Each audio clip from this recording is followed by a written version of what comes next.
কুরআনে কারীমের মধ্যে বলেন, সূরা আলে ইমরানের 92 নম্বর আয়াতের মধ্যে বলেন, লা তানালুল বিররা হাত্তা তুনফিকু মিম্মা তুহিব্বুন ওয়া মা তুনফিকু মিন শাইইন ফাইন্নাল্লাহা বিহি আলীম। দুনিয়ার মানুষদেরকে আল্লাহ তাআলা এই আয়াতের মধ্যে বলেন, হে দুনিয়ার মানুষ, তোমরা তোমাদের জীবনে একবার হলেও মূল্যবান, সবচেয়ে বেশি মূল্যবান যে জিনিসটাকে মনে করো, যেই জিনিসটাকে, সম্পদটাকে মনে করো, সেই জিনিসটা থেকে আল্লাহর রাস্তায় দান খয়রাত করবা। এই আয়াত যখন নাযিল হয়েছে, আল্লাহ নবী সাহাবায়ে কেরামের সম্মুখে বয়ান করলেন, হে সাহাবায়ে কেরাম, আল্লাহ তাআলা তোমাদেরকে আদেশ করেছেন তোমাদের যাকাত ওই বস্তু থেকে দেওয়ার জন্য যেই বস্তুটা তোমাদের সবচেয়ে বেশি দামি, তোমাদের কাছে সবচেয়ে বেশি গুরুত্বের, যে বস্তুটাকে, যেই জিনিসটাকে বেশি পরিমাণে ভালোবাসো, সেই জিনিসটা থেকে তোমরা আল্লাহর রাস্তায় দান খয়রাত করবে। এই কথা যখন বললেন, আল্লাহর নবীর একজন সাহাবী হযরতে আবু তালহা রাদিয়াল্লাহু তাআলা আনহু,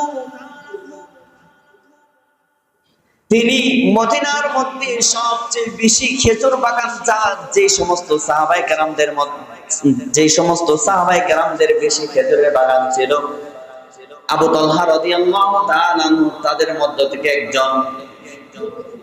তৎকালীন সময়ে মানুষের কাছে যার যত বেশি বড় খেজুরের বাগান থাকছে, সেই তত বেশি ধনী। এমনকি খেজুরের বাগানই মানুষের কাছে সবচেয়ে বেশি গুরুত্বের ছিলেন।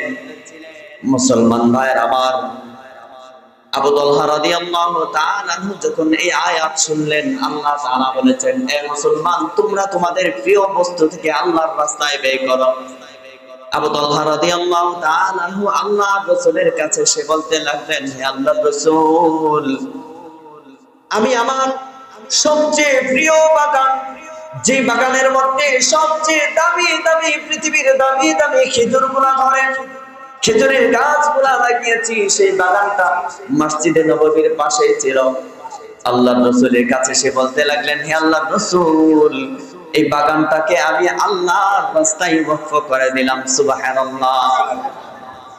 সাহাবায়ে কেরাম কেমন ছিলেন? আল্লাহর রাসূল যখন কোন আয়াত পড়ে শোনাইতেন, কোন বিষয় শুনতেন, সাহাবায়ে কেরাম সাথে সাথে যেই রকম ভাবে বলছে সেই রকম ভাবে আমল করার চেষ্টা করতেন। এই যে আল্লাহ রাসূল বলছে, আল্লাহ তাআলা বলেছেন, তোমাদের সবচেয়ে গুরুত্বপূর্ণ যেই বস্তুটা, ভালোবাসার যেই বস্তুটা, ভালোবাসার বস্তুটাকে আল্লাহর রাস্তায় ব্যয় করো। সাহাবায়ে কেরাম কি করছে? তাদের নিজেদের সবচেয়ে গুরুত্বপূর্ণ, সবচেয়ে বেশি ভালোবাসার যে বস্তুটা, ওইটাই দান করেছে। এজন্যই সাহাবায়ে কেরাম দামি হয়েছে। আমরাও যদি দামি হতে চাই, আমাদের ভালোবাসার বস্তুটা আল্লাহর রাস্তায় ব্যয় করতে হবে কি না? কে বলেন?